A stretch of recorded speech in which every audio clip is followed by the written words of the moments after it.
Gulfstream Park, the championship meet, running now through Florida Derby weekend, March 31st.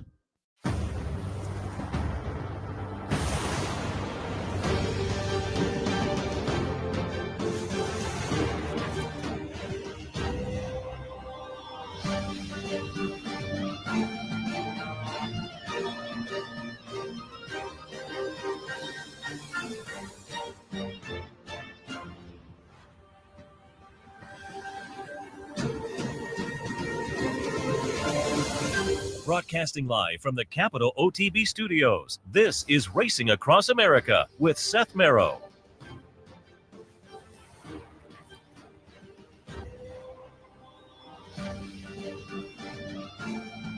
Good morning and welcome to Racing Across America on this Saturday morning. I'm Seth Merrow. Thanks for joining us. Fun day of racing across the country. Plenty of stakes action and plenty of three-year-old stakes action. Withers in New York, Holy Bull down at Gulfstream, Southwest in Arkansas, and the Bob Lewis out in Southern California.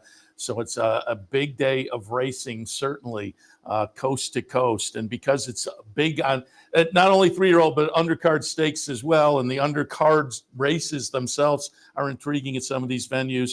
But because there's a lot of concentration on the three-year-olds, who better to reach out to than our friend Jeremy Plonk? The Countdown to the Crown package coming out throughout the Triple Crown season. I will tout you to look it up and print it up every Friday when it comes out. But our friend Jeremy Plonk is invited to join us this morning to talk three-year-old action. Jeremy, good morning.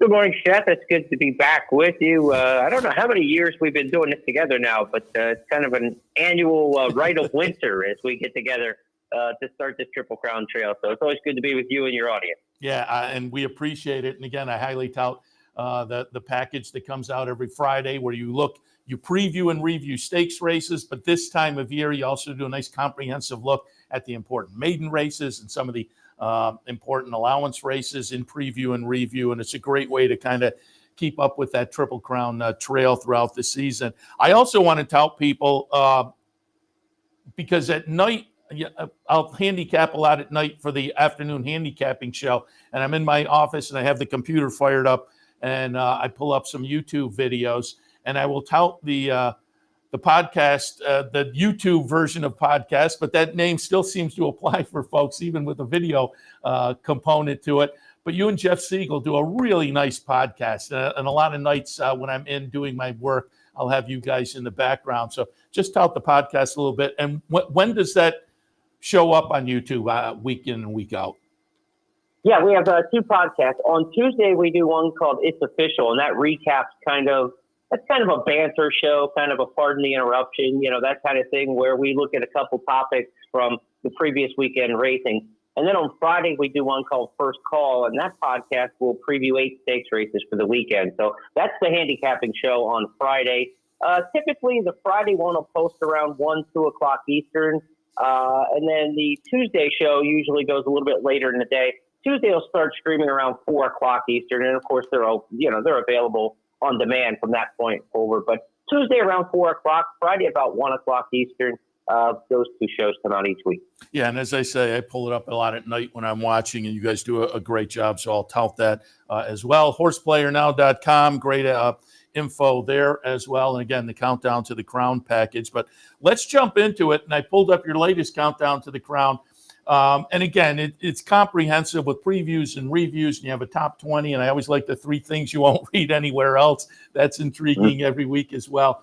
But your top 20, obviously this time of year, the usual suspects, you have the 2-year-old Champ Fierceness on top, you have some 2-year-old stakes winners, but also in the mix are some horses that haven't had stakes tries yet, but are certainly worth paying attention to. And one that attracted some buzz, and I'd like your comments, and we're going to go back and watch the Maiden Breaker 4, Conquest Warrior. He's sitting, number 16 on your top 20. Debuted, and I'll tell people, look at the 2-horse here. Gets totally squeezed coming out of the gate and goes right to the back of the pack. This was the second start of the career for Conquest Warrior, a Shug McGahee trainee. And there he is at the back of the pack. He winds up, we'll watch the whole race here. He's off your screen now that we've gone to the pan shop, but you can see the 2 Chicklet at the back of the pack. but he'll wind up winning when they come down the stretch. An 84 buyer, not a spectacular buyer, but given this trip, it was a crazy performance. And as I say, attracted a lot of buzz on social media, attracted enough attention, and he made your top 20. Talk about your thoughts, this performance from Conquest Warrior. Yeah, and when you look for a horse in their second career start, you're always looking for that big move forward, right? I mean, that's where you want to see the improvement. And he was a solid third in the debut behind a really fast horse. I mean, unfortunately, he's injured now, but El Capi for Rick Dutrow was spectacular in that debut, and Conquest Warrior was a horse who unfortunately was kind of chasing him around in that spot. Now, in the second career start, was he going to move forward off that effort? The answer is an emphatic yes. I mean, despite all the trouble and everything that happened, he's by City of Light out of a pulpit mare. There's plenty of speed. There's plenty of stamina there. A very interesting horse, I think, on the trail. Sugar's got a couple of them, right? He's got Change of Command as well, who's, a couple steps ahead of this horse in terms of development with number of races and is already cleared in allowance condition. But these are both stakes quality horses. We'll see Shug's not one to rush them along. So if this horse is going to make the Triple Crown, he's going to earn his way there. He's not going to be forced there. Yeah, and again, we just saw him come under the wire. Just a crazy, incredible performance there. And as you say, we'll see what they decide to do going forward. I wanted to mention one more. We just finished up our handicapping show, and I talked about it a little bit earlier. But race number 6 today has another one of those horses that I think could prove interesting on the allowance side of things, and probably a big performance today moves Bor Noble into stakes company going forward. But Bor Noble with the 93 buyer in the debut win for Pletcher. Again, one that'll be interesting to watch on the undercard today at Gulfstream. Yeah, no question. One of the reasons we like to write up all these different maiden specials and allowance races and stuff like that is to try to get a little sense of quality of competition, right? We don't know the strength of schedule for some of these maiden races. So you kind of see this horse comes out of the same race as, and see how they perform. And the horses so far for the one you're talking about, the competition in that debut, haven't come back and lit up the track. So we're going to have to see today how he runs in race number 6. But Bor Noble we're talking about, the horses that he's run against haven't lit it up, but he looks to be a pretty good one. Interestingly, if you go to XBTV, where they have a lot of the workouts in South Florida and Southern California, you'll see that Fierceness, his workmate, is this horse, Bor Noble. They've been working together and sparring in the morning. Trainers like to match up horses of pretty equal ability so they both get something out of it, and one of them doesn't get gutted for the rest of their career. So the fact that Pletcher's willing to work Bor Noble in company with Fierceness is a pretty good sign of that horse's ability. Yeah, and you always wonder, will they live up to the big number in the follow-up? So it's going to be interesting today. And again, that's race 6, folks will be focused on there. All right, let's get to the stakes section. We'll kind of move through the various venues, but let's start in New York with the Withers. Grade 3 event, $250,000, a mile and an eighth. I pulled up a replay from the allowance optional claimer at Oaklawn on New Year's Eve. I'll tell people Light Line is going to be the number 6 horse in here and is going to run second. The winner is going to be number 8, though. Pay attention to that one as well, because when we get to the Southwest, I kind of like Carbone. And again, Carbone, the 8, is the winner. Light Line, the number 6, is the horse that runs second. But Brad Cox elects to bring Light Line from this Oaklawn start up to New York. I have that one underneath. I'm going to take a little pop in the Withers with Speedrunner, the third-time starter from Todd Pletcher. I think El Grande O is interesting. Uncle Heavy, the Butch Reed runner. The Parks runners coming to New York this year have been kind of intriguing. I have that one down at the bottom of my mix and looking for maybe a price to put in underneath. But what are your thoughts on the Withers this afternoon? Yeah, I'm a fan of Light Line. I said at the beginning of the year, this horse has been in my top 20 since the beginning off of his allowance second at Keeneland. I like him. I like the Brad Cox horses who debut going long at Horseshoe Indianapolis. A lot of people will look at that and say, what's Brad Cox starting horses there for? They get 2-turn races right off the bat a lot of times for the 2-year-olds, and Brad's had a lot of success with horses who run 2 turns up there in the debut, and they turn out to be good horses. They weren't second stringers that went to Indy. This horse has the pedigree to be a Derby-type horse. He's by City of Light, of course, a Breeders' Cup Mile and Pegasus World Cup winner, so there's brilliance on top. His Damn Upper Line was a great 1.5-mile turf mare at Keeneland. She won the big long-distance stakes there on the grass. I love speed on top and a long-distance turf pedigree on the bottom for a Triple Crown kind of horse, and Lightline really fits that bill. When I was looking at horses for some of those early season Kentucky Derby future wagers, I'm always looking for 40, 50 to 1 kind of prices.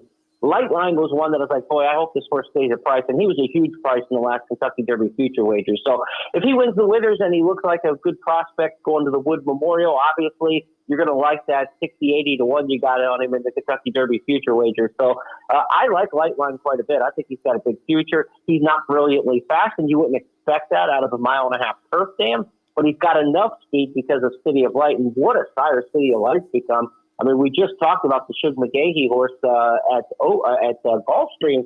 He's by City of Light. Nysos, a little bit, or not Nysos, but Fierceness, a little bit later we'll talk about, is by City of Light. What a sire he's turning out to be. I like Lightline in this spot. I don't like the 8 to 5 in the morning line. This is a race where Brad Cox won the first race in the series with Drum Roll Please in the Jerome. But Drum Roll Please is injured and out, so that's probably why they decided to hit the road at Fairgrounds with Lightline. Brad's got other horses to run in the South, so they're going to bring one north here to take part in the Aqueduct Series. And since Drum Roll Please is injured, this one is a very capable fill-in. And it's the kind of track probably going to be a little heavy and stuff with the way the weather has been over the last several weeks, that, you know, a heavy, tiring track at Aqueduct here this time of year will be good for Lightline because he's going to be coming from off the pace. Yeah, and I'm looking at your picks here on the Countdown to the Crown package. You have Mission Beach second, Speedrunner third. I like Speedrunner, as I say. I put him on top. I thought Pletcher, it seems like year in and year out on the Derby trail, these prep races will pop one or two at a little bit of a price, and I think this one has some upside potential. I didn't use Mission Beach, but I looked at that one. It is Brittany Russell coming out of a win last time at Laurel, and I think both of those offer potentially a little bit of value underneath as well.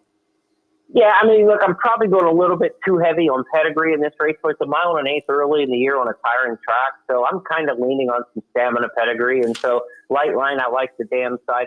Speedrunner, you've got a gun runner, and Mission Beach is a curlin. So those are two absolute distance pedigrees, and so that's why I'm kind of leaning on those. You know, you got some other horses in this race by Social Inclusion, Good Magic. There's some sires that are solid in here, but I like that classy long-distance pedigree on what should be a really tiring and a slow kind of race, right? They're probably going to run this in 152. All right, let's go to Gulfstream and the Holy Bull. Grade 3 event, $250,000 up for grabs. It's 1 mile and a 16th. We're going to take a look at the Breeders' Cup Juvenile. It's going to be number 9, Fierceness, getting it done to validate what those of us up in our neck of the woods saw at Saratoga in the debut effort. And then there was the inexplicable performance in the Champagne, but that was bookended by 2 spectacular performances that led to this horse being named the 2-year-old of the year. Comes back in the 3-year-old debut. I couldn't get past him, so I have Fierceness on top. I thought Otello was a little bit interesting, though, coming out of the Mucho Macho Man win, going 2 for 2 for Christophe Clement. If I was going to play around a little bit, I think I'd go in that direction. But what are your thoughts on the Holy Bull? Yeah, same thing. It's Fierceness's race to lose. If he's anywhere near the debut race at Saratoga or the Breeders' Cup Juvenile, he'll win by open length. He's clearly the best horse in this particular spot. And, will he like the track down there at Gulfstream? We don't know. That's the only X factor. He doesn't train there. He trains at Palm Beach Downs. But his sire, City of Light, we've already talked about him 3 times here with horses in the first 3 horses that we looked at today. City of Light, of course, like we mentioned, won the Pegasus World Cup right there at Gulfstream on the track. So, if the sire handled the track, that's not to say for sure he will, but, you're looking for anything to kind of give you a little bit of clue whether the footing's going to be what gets him beat. And you wouldn't say it's based on pedigree that he's not going to like the track there. So I think Fierceness will be too tough for these. You want to see him come back and run a good race. And as I mentioned in Countdown to the Crown, you don't see really high-quality 2-year-olds who have won the major stakes races at 2 lose early in the campaign and then come back and become Kentucky Derby winners. If you were good at 2, you got to keep improving and improving and improving. So a lot of times the horses who win the good 2-year-old races, if they come out and stub their toe and don't run well, run 2nd, 3rd, 4th to start off their campaign, maybe they were just early developers and didn't proceed and progress at age 3. So you got to go back to Super Saver in 2010. He was a horse who won the Kentucky Jockey Club, that race Thanksgiving weekend at Churchill, the big graded stakes there. Then he lost 2 races before he came back and won the Kentucky Derby. That was 14 years ago since we've seen a horse do that, become a major stakes winner as a 2-year-old, and then kind of stumble at the beginning of the campaign and then get it back by May. So you want to see that progress moving forward, because you know there's going to be late bloomers in the crop, like, right, the last couple of years. We saw Mage, we saw, Justify, horses like that in recent years. There's going to be good ones that are still to show or just now showing up out of the maiden rank. So if you are an established 2-year-old, you've got to keep improving because the competition's coming after you. And I think Fierceness, he'll win this race if he's going to be a Kentucky Derby winning type horse. If he gets beat here, then we're going to find out that he was a 2-year-old who kind of peaked early. But I think he'll win this race. Otella's the other logical contender. What a great pedigree by Curlin out of Isabella Springs. Plenty of route there, which with Christophe Clement being kind of a patient, long-distance trainer and that long-distance pedigree, it's very surprising this horse starts off 2 for 2 to start the career, much less 2 for 2 in one-turn races, right? You would expect this horse to get better the farther they go and around 2 turns. So Otella's kind of outpaced expectation to this point based on the trainer and the pedigree. So that's a positive sign when you look at that. And, Saez will be aboard. He's got a good post position. Saez doesn't take back too often. This horse doesn't have a lot of early speed in the one-turn races. But with a short run into the first turn, they're going to get good position in the 3-hole, save some ground here, and see if they can outkick Fierceness. That'll be a challenge, though. I don't think they'll get beat. But you talk about the horse improving from 2 to 3. I'm going to be really interested to see what the number is for Fierceness after this race, because you don't really want to regress number-wise, or at least not take a significant regression.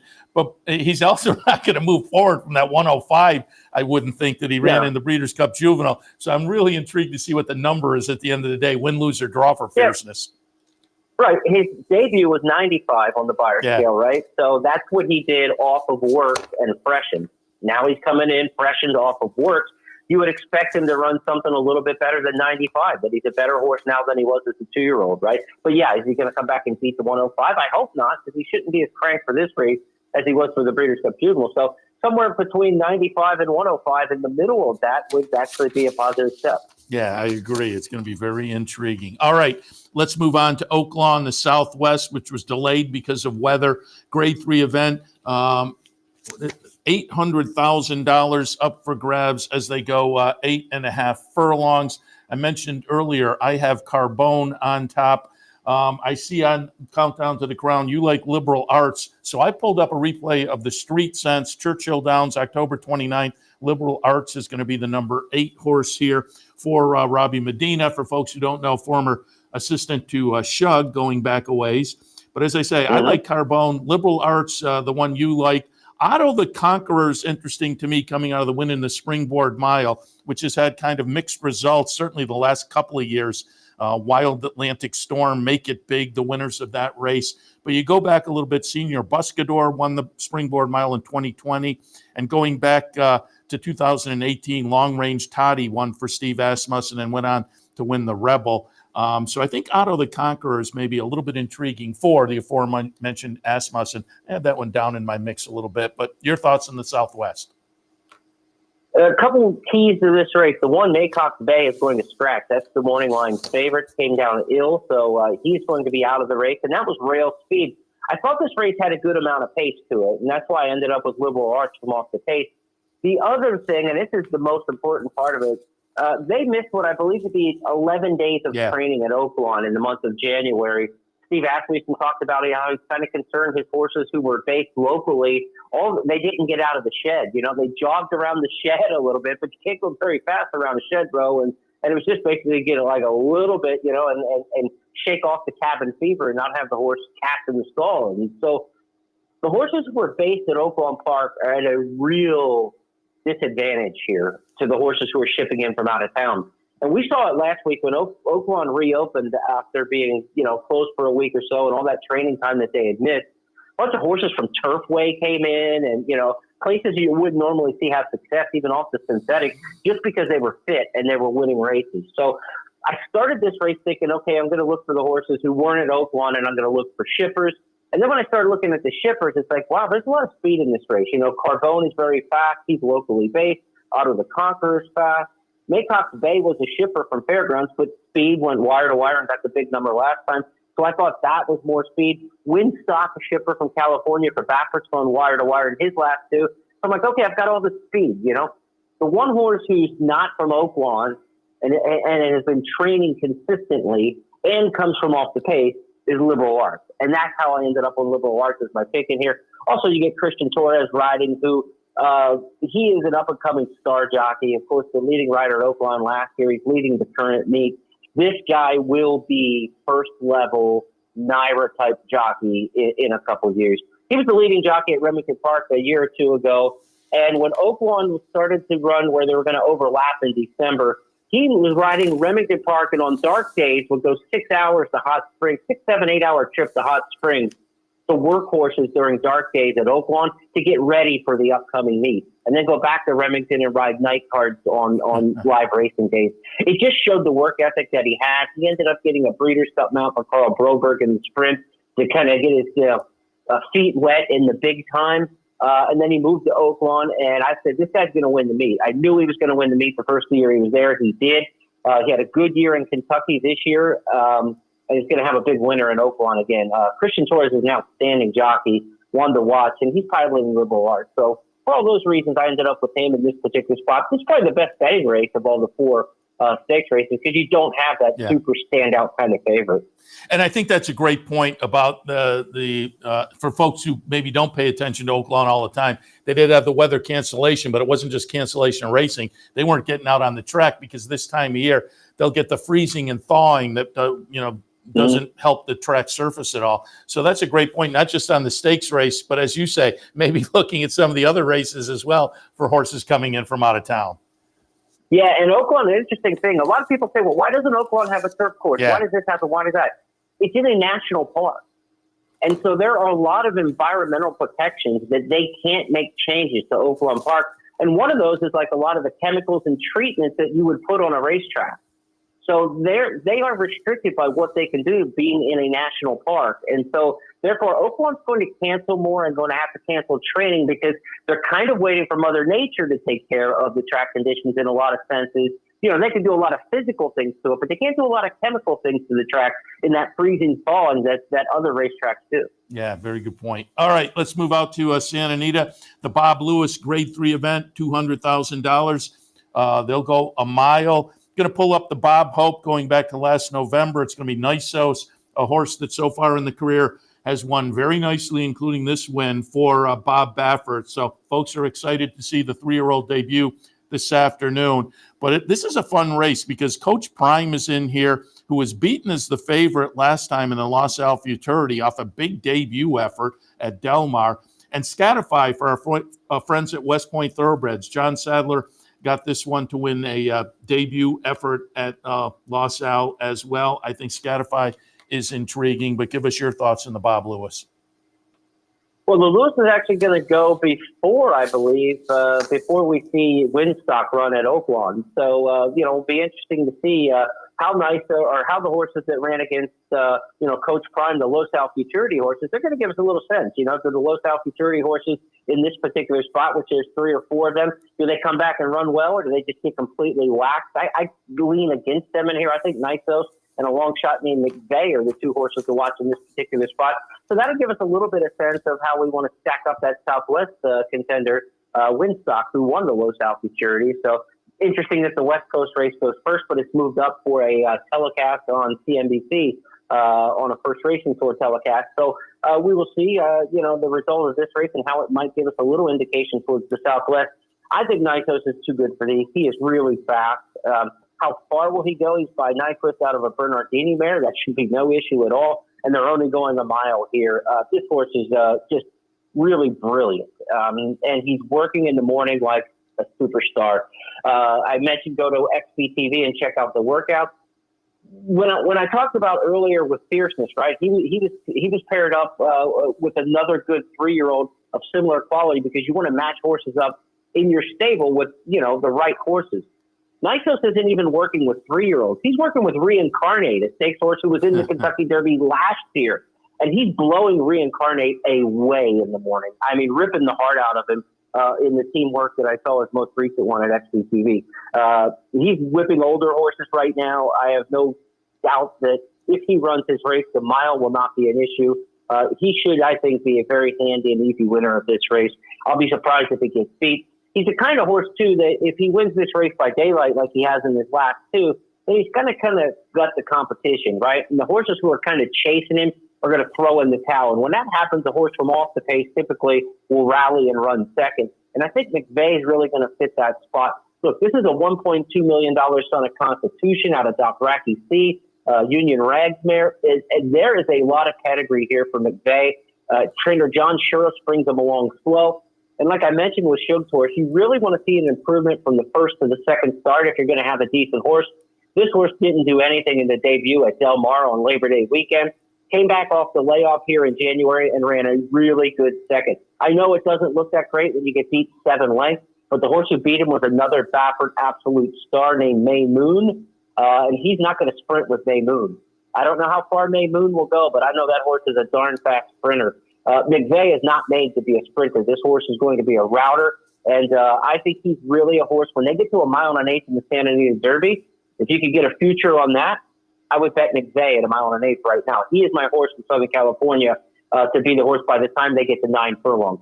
But at a mile right now in his third start, he's still a maiden. I think if he runs second to Nythos, he's set up for a big sprint. He's interesting. Now you added a little interesting twist for me in the race this afternoon to see how the maiden does in here, McVeigh. Jeremy, before we let you go, any thoughts on the Eclipse Awards? I was kind of surprised when I saw the voting totals that really almost all the categories, not all, but almost all the categories were more slam dunks than I thought. There was clearly some slam dunks that you could have anticipated, but the margins of voting victory were pretty big in all categories. I whiffed. I had a pretty good card on my ballot. I whiffed in the turf female. I went with Warlike Goddess, so I whiffed there. And the steeplechase, I used Clancy's horse Awakened, who won the stakes race up here at Saratoga. That was a wide open category, though, but it hit on the rest of them. And I thought it was an interesting year. The ceremony was nice with the Cody's Wish folks up for the Horse of the Year speech. That was nice. And it was nice to see. I had real trouble, but I eventually went with Bill Mott as the trainer, but I went back and forth because Brad Cox had a spectacular year as well. But your thoughts on the Eclipse Awards? Yeah, I think they, like you said, the margins were interesting that everybody was kind of solidified, right? Yeah. And you don't normally see that. I thought there would be a little more debate in the Horse of the Year and the champion older male between Cody's Wish and White Barrio, because of the head-to-head and the Breeders' Cup Classic trumping the Dirt Mile. But the sentiment just overruled, right? Yeah. And whether that's right, wrong, whatever, we're giving awards to people, not horses. I mean, let's just be honest with that, right? Donnie Von Habel's trainer, he had Caleb Coffey, won a Breeders' Cup, Clever Trevor, some really good horses. I used to do the notes at Remington Park when I was just starting out in this game. And I walked into his barn, and he had a horse named War Machine who was going for like a second or third win in the Remington Green Stakes. And I asked him, I said, well, Donnie, what will it mean for War Machine to win this race again? And he said, Jeremy, unless they make the trophy out of hay, he won't care. I mean, the horses don't know what's going on in terms of the names of the races. They know the competitive spirit, right? They know their job, but they don't know that they're running in the Breeders' Cup Classic versus the Woodward or some other race. That's what we do as humans. So the same way with the awards, right? Cody's Wish, White Barrio, these horses don't know who's being honored. It's the humans that are being honored. So when you kind of take that perspective of things, we are honoring people in here, and people wanted to honor the Cody Dorman story and Bill Mott's year more than they wanted to honor Rick Dutcher coming back off the 10-year suspension. It played a factor into it. There's no question about that. It just played a much larger factor than I thought. I thought there were more people. I thought there was a bigger differentiation or a less differentiation of people who were doing it sentimentally versus just what they physically see on paper. And it turned out sentiment was far more important in this year's voting than I had estimated. But I think they got it, arguably they got it right on either side. I think either one of those horses had a great case to make. One was more sentimental and one was more a lifetime achievement award, right, too? I mean, Cody's Wish doing it 2 years in a row, I think that factors into it. I know it's a 2024 vote, but, you can't forget the other body, the entire body of work and the other year that led into this. So, there was a lot riding there. And, in the end, I think they got it right, and I wouldn't have argued too much if they went the other way. Yeah, I think I'm in the same boat that you are. I thought it was going to be closer. And for me, I had to really kind of parse out because there was a difference on the resumes, certainly of the races chosen and whatnot. But I will be honest, I think sentiment played into my vote as well. But again, it seemed like at the end they got it right. And as I say, the ceremony, it was really a nice capper to the night to see this Cody's Wish family up there and Cody Dorman's family up there, accepting the award. So it all came out in the end. All right, Jeremy, as always, appreciate the visit. Again, tell people to swing by horseplayernow.com. Check out Countdown to the Crown as well, and the podcast you do a couple times a week with Jeff Siegel. But we appreciate the visit, the 3-year-old conversation, and certainly we will talk again as the Crown Trail continues. All right, we'll see you at the Belmont at Saratoga this year. Exactly. Looking forward to it. Jeremy, thanks a lot. See you, buddy. Jeremy Plonk, again, horseplayernow.com, Countdown to the Crown. And again, check out the podcast. As I say, I watch it while I'm working in the evening, and very entertaining and informative. All right, I'm looking at my monitor up on the wall here, and sure enough, I had planned kind of an abbreviated show this morning because with the 11:50 post time at Aqueduct, that means they're kicking off their pregame show early, and it looks like they are, in fact, underway. Just, they're doing the pregame to the pregame. They haven't started handicapping yet, so I'll wrap it up so you can get to Andy and Maggie before they jump into race number 1. Seth Merrow, Racing Across America on this Saturday morning. Big day of racing this afternoon. Let me remind you also that here at the Clubhouse Racebook, $100 Play the Board contest. Come on down, watch all the great racing action from all the venues, the Withers, the Holy Bull, the Bob Lewis, the Southwest. Come on down and watch it all here. Enjoy, wager, buy some lunch at Fredella's, and play the $100 Play the Board contest this afternoon here at the Clubhouse Racebook, 711 Central Avenue in Albany. But let's wrap it up. Let's send it to New York for the pregame show. Aqueduct will kick off at about 11:50. That means I'll be back in a little more than an hour or so to kick things off OTB Live for a Saturday afternoon. We'll see you then. We'd like to thank Gulfstream Park for their sponsorship of this program and some of the other programming and events here at Capital OTB. Gulfstream Park, the championship meet, running now through Florida Derby weekend, March 31st. You're watching OTB TV, a service of Capital Off-Track Betting.